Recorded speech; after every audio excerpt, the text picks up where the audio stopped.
Introducing Royal Caribbean's newest ship, Icon of the Seas, the ultimate family vacation. The ultimate 6 slides, 8 neighborhoods, 0 compromise vacation. The ultimate never done that, can't wait to do it vacation. The ultimate chillin' by a different pool every day of the week vacation. This is the Icon of Vacations. Icon of the Seas, arriving in 2024. Book today. Come seek the Royal Caribbean. Ships Registry, Bahamas.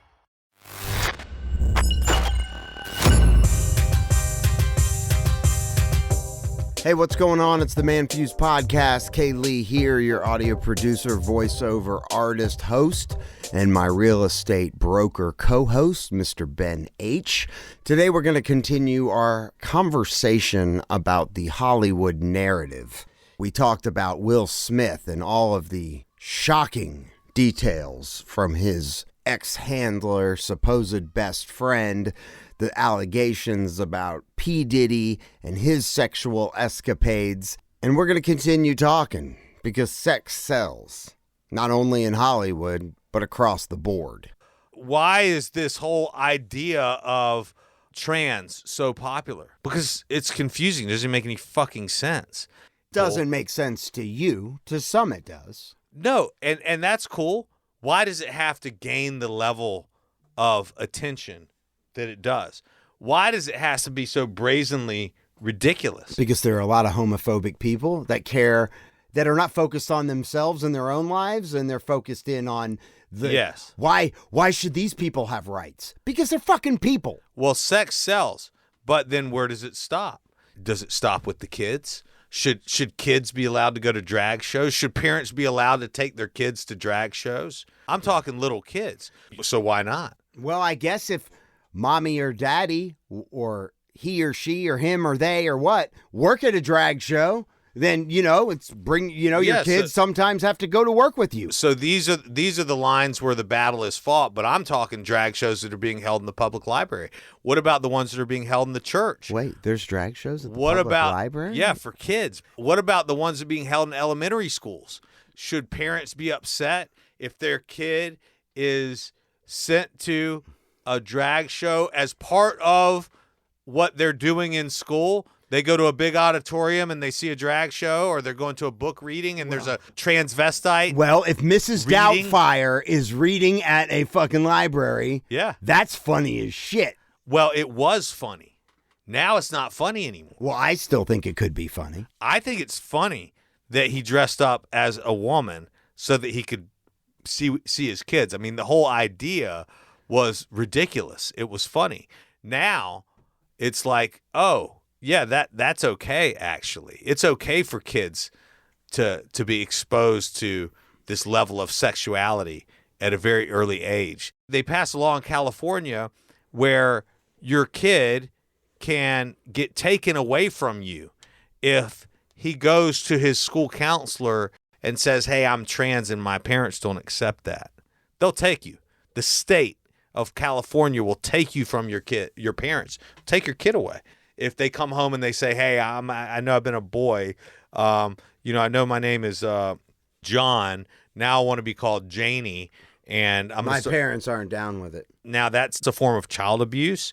And now the state is going to step in and they're going to take your child. And they can get a gender reassignment surgery under the state control without your permission. For me, on that level, and I don't even want to go down this wormhole too much, but it depends on the age of the kid. Because I do think that there are some parents that are very stuck in their ways. And when you have a boy, you assume going into parenthood that the girl or the gender of course. That's what you expect. You envision a boy, like you see your son now, and you're like, man, you can't help but picture the future of, he's going to marry, he's going to meet a girl one day. You want that for him because that is your outlook and perspective. Yeah. That's what you have done. And Sure. you want your kids. So it's not happened to me yet, but I could imagine the shock. There again, that vision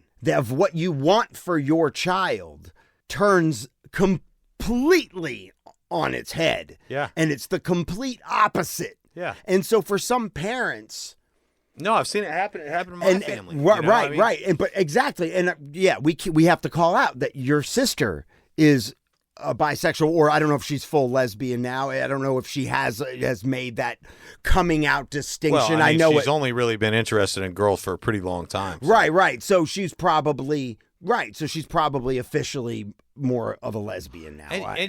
Or it doesn't even matter what her title is. These people who, not necessarily gay or lesbian, but when we go to trans, you're talking about changing your sexual identity, or you want to be called a girl even though you're a guy. You want to be considered a woman. Sorry, that's not reality. Well, let me ask you a question. You can't just cut your penis off and now you're a girl.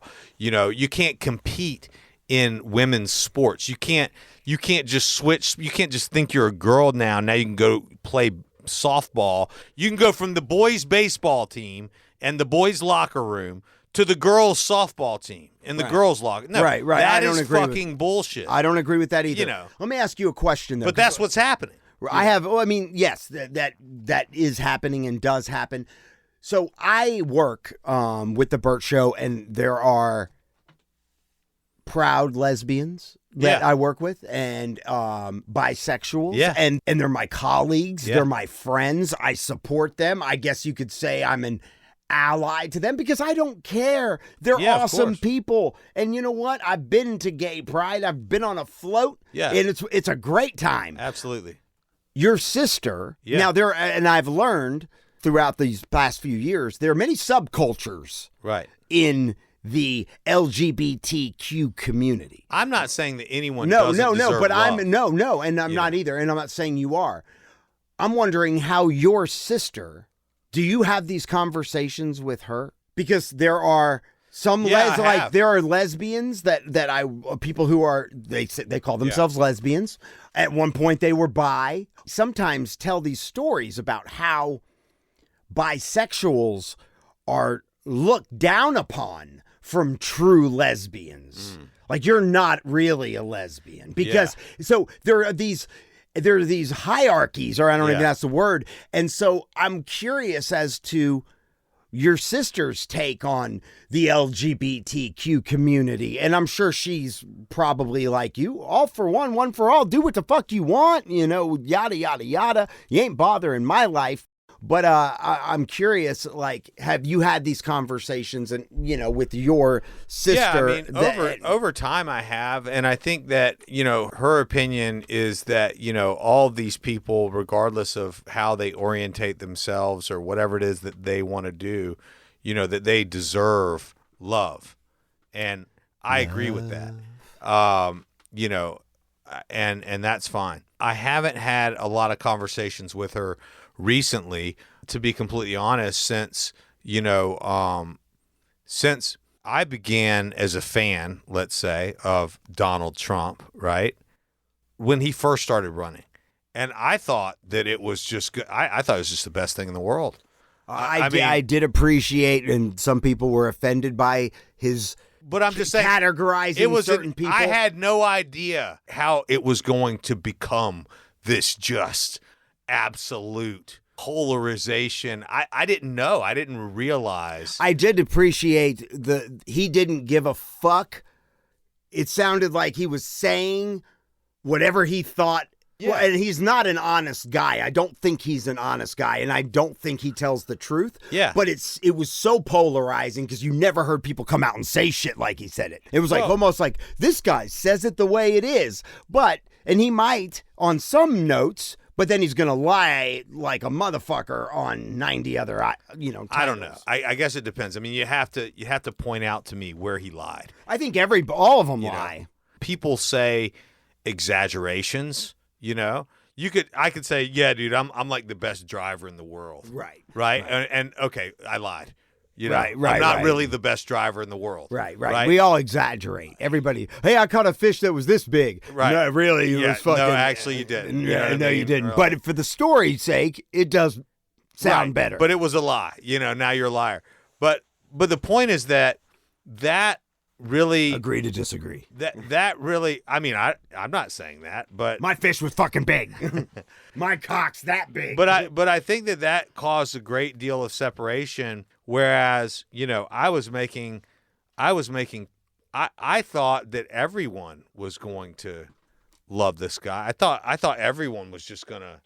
I thought it was gonna be a freaking love fest, dude. Boy, I could not have been more wrong. I mean, the level of hate for this guy and everything and everybody and just everything. I mean, there's a portion of the country that would just like to lock him and all of his followers in a jail cell and throw away the fucking key for no other reason than they just don't like him. Oh, they want him stripped of everything. Everything.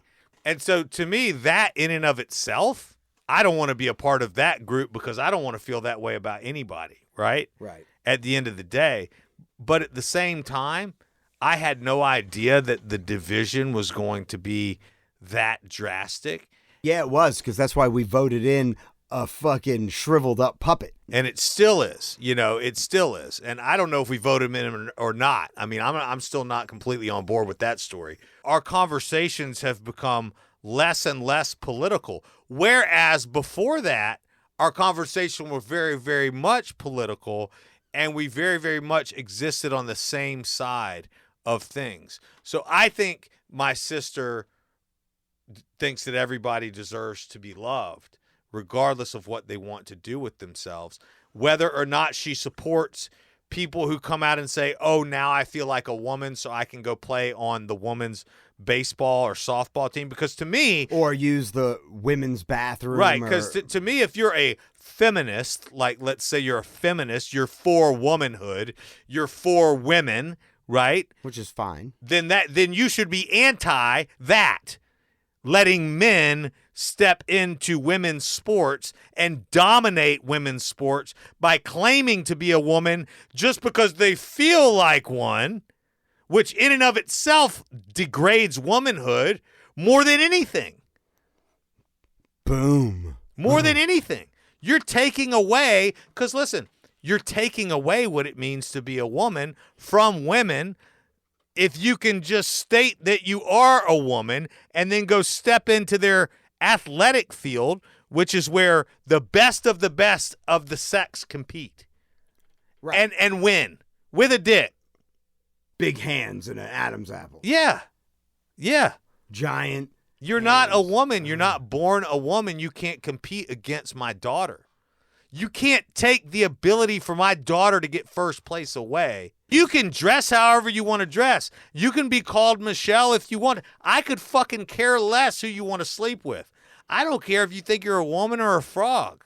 Right. You know what I'm saying? Ribbit. It doesn't matter to me. I mean, really, I still love you anyway. You will not take the WNBA. Yeah. What would happen if LeBron went into the WNBA? That's a huge bitch. Yeah. Yeah. He would just dominate. It wouldn't even be fair, With Will Smith, I mean, to me, it's just another story where a dude is just getting dragged. He's had a bad couple years. I don't know what he did or who he pissed off, but he said, you'll never fuck me up. And they'll say, oh, we could fuck you up more than you think. We'll even get you so mad you'll pimp slap somebody on national TV. I don't know. This whole deal with the devil thing is creepy. Like, I don't know if you've ever watched these interviews.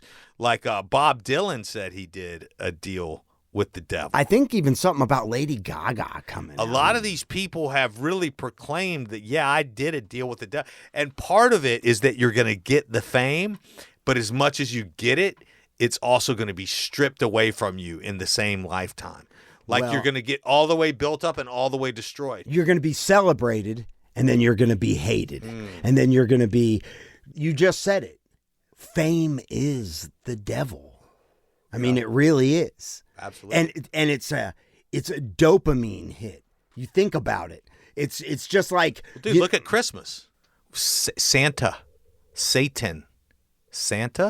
Okay, well, if we have any kid listeners, I love Santa. I do too, but I'm just saying it's kind of weird how the same, like, where did we even come up with that name? Like, what is Christmas anyways? Oh, it's the birth of our Savior, Jesus Christ. Christian. You believe in Christ, you believe in the birth of Christ. It's the gift to the world of the salvation is the gift from God that you can be forgiven for your sins, right? That's the gift from God. We celebrate the birth of Jesus Christ by giving each other gifts to celebrate the birth of Jesus Christ. Okay, fine. Jesus Christ's birthday is December 25th. It's not, though. Jesus Christ was actually born in the spring on the holiday. Why do we have April Fool's Day? Hey, I just had a wreck and I broke my leg. April Fools! I just banged your wife. April Fools! Hey, honey, I just won the lottery. April Fools! Why do we even have this day? And why is it on April 1st? Well, it's interesting how the fiscal calendar, the fiscal calendar, it begins on April 1st, it ends on March 31st. The fiscal year, is April to April, right? Spring comes in April. The birth of Jesus Christ happened in the spring per the Bible, right?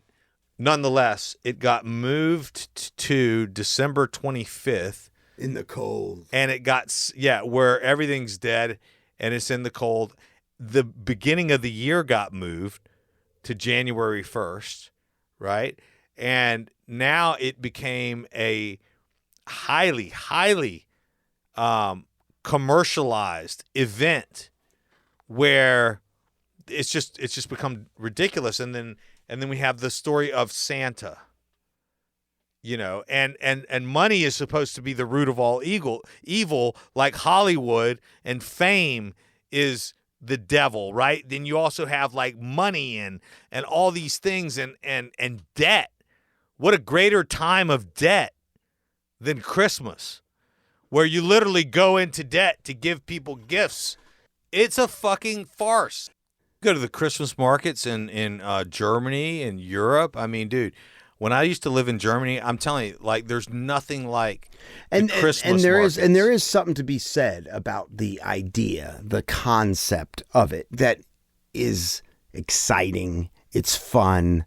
Have you seen the dude from Stranger Things in that movie, One Violent Night? Where he's sitting as a fucking badass and fucking murders all. He was like no. You haven't seen it? Yeah, the dude who plays the cop in Stranger Things. Yeah. What's his fucking name? He plays the sheriff. Okay. That's in all. You know what I'm talking about? Yeah. Well, he's in. He plays Santa Claus. Okay. And he's like a drunk. Is delivering presents to this like wealthy fucking just names that who own fucking everything, Worthington, whatever. I don't know who the fuck they were. Anyway, and it's like a hostage situation where these fucking like organized thieves are fucking trying to steal like all this money that's in this fucking house. Yeah. And Santa goes straight fucking ham. Yeah. Just murdering all these fucks. I love it. Oh, it's fucking funny. But he's a complete drunk. He's like pissing off of his sled onto people, like throwing That's up, and it's like crazy. hitting. It's like Bad Santa. You ever see Bad Santa? Yeah. That's a great movie. Fucking awesome. Billy Bob Thornton. Oh, it's great. I love it all. Hey, thanks for listening once again to the ManFUzed Podcast. You can join the show by hitting us up at 770-744-5227 or manfused.com. Foo Media.